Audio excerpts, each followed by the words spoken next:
महाराष्ट्रातील ताज्या घडामोडी पाहण्यासाठी आजच आपल्या न्यूज 15 मराठी या चॅनलला यूट्यूबवर सबस्क्राईब करा. तसेच इंस्टाग्राम आणि ट्विटरवर फॉलो करायला विसरू नका. न्यूज 15 मराठी, आवाज जनसामान्यांचा. विद्यार्थ्यांच्या जीवाशी खेळ सुरूच. साहित्यानगर जिल्हा परिषद शाळेची इमारत बंदी, मृत्यूचा सापळा. 8 दिवसांमध्ये दुरुस्त न झाल्यास टाळा ठोको आंदोलनाचा इशारा. एकीकडे सरकार शिक्षणाचा हक्क आणि सुरक्षित शाळेचे गोडवे गात असताना साहित्यानगर येथील जिल्हा परिषद प्राथमिक शाळेची धोकादायक अवस्था प्रशासनाच्या उदासीनतेचे ज्वलंत उदाहरण ठरत आहे. गेल्या 4 वर्षांपासून सातत्याने पाठपुरावा करूनही कोणती ठोस कार्यवाही न झाल्याने संतप्त पालक आणि शाळा व्यवस्थापन समितीने आता तीव्र आंदोलनाचा इशारा दिला आहे. साहित्यानगर येथील जिल्हा परिषद शाळेची इमारत अक्षरशः मृत्यूचा सापळा ठरत आहे. शाळेच्या छताचे, स्लॅबचे, सिमेंटचे पोपडे वारंवार खाली पडत असून कोणत्याही क्षणी मोठी दुर्घटना घडण्याची शक्यता व्यक्त केली जात आहे. या धोकादायक परिस्थितीमध्ये इयत्ता 1ली ते 4थीचे लहान विद्यार्थी जीव मुठीत धरून शिक्षण घेत आहेत. शाळा व्यवस्थापन समितीने या गंभीर प्रश्नांकडे लक्ष वेधण्यासाठी 21 सप्टेंबर 2022 पासून ते 7 मार्च 2025 पर्यंत सरपंच, केंद्र प्रमुख आणि गट शिक्षणाधिकारी यांना वारंवार लेखी निवेदनं दिली आहेत. मात्र प्रशासनाकडून कोणतीही ठोस कारवाई झालेली नाही. निवेदनांवर केवळ आश्वासनांची मलमपट्टी करण्यात आली असा आरोप ग्रामस्थांनी केलाय. अढळ ग्रामपंचायतचे सरपंच, जिल्हा परिषद सदस्य तसेच संबंधित अधिकारी या प्रश्नाकडे दुर्लक्ष करत असल्याने गावकऱ्यांमध्ये तीव्र नाराजी पसरली आहे. विद्यार्थ्यांच्या सुरक्षेपेक्षा प्रशासकीय उदासीनता वरचढ ठरत असल्याची भावना व्यक्त होत आहे.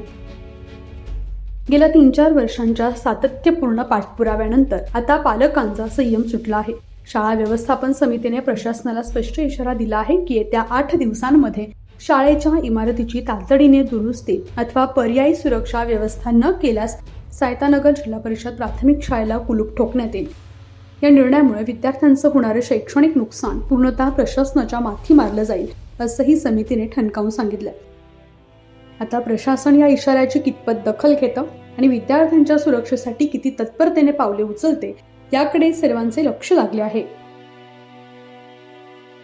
आपण सध्या साहित्यानगर येथील जिल्हा परिषद प्राथमिक शाळेमध्ये आहोत.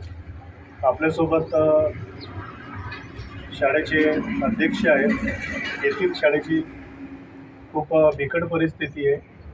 स्लॅब एकदम तुकडे पडत आहेत. तर शाळेचे जे अध्यक्ष आहेत, आपण त्यांच्याकडून जाणून घेऊया की त्यांचं काय म्हणणं आहे शाळेच्या बाबतीत. सांगा आपलं नाव. माझे नाव निलेश विठ्ठल खंडाई. मी शाळा समितीचा अध्यक्ष आहे. इथेल शाळेची भिंती म्हणजे शाळेचा स्लॅब गळतो, पण इथे चिखला पण पडतात. आम्ही वारंवार निवेदन दिलं आहे, ग्रामपंचायतला दिलं आहे, शिक्षण अधिकाऱ्यांना दिलं आहे, केंद्र प्रमुखांना पण दिलं आहे, पण ते दखल घेत नाही आहेत. तरी आमचा असा इशारा आहे शाळा समितीच्या वतीने, त्यांनी 8 दिवसात दखल नाही घेतली तर आम्ही शाळेला टाळा ठोकू. तर शाळा समितीचे अध्यक्ष यांनी प्रशासनाला गंभीर असा इशारा दिला आहे की जर येत्या 8 दिवसामध्ये जर त्यांनी शाळेकडे लक्ष दिलं नाही आणि शाळेची सुविधा पूर्ववत आणली नाही तर त्यांनी संबंधित प्रशासनाला शाळेला टाळा ठोकण्याचा इशारा दिला आहे. न्यूज 15 मराठी, जिल्हा प्रतिनिधी नितीन वरकंटीवार, भंडारा.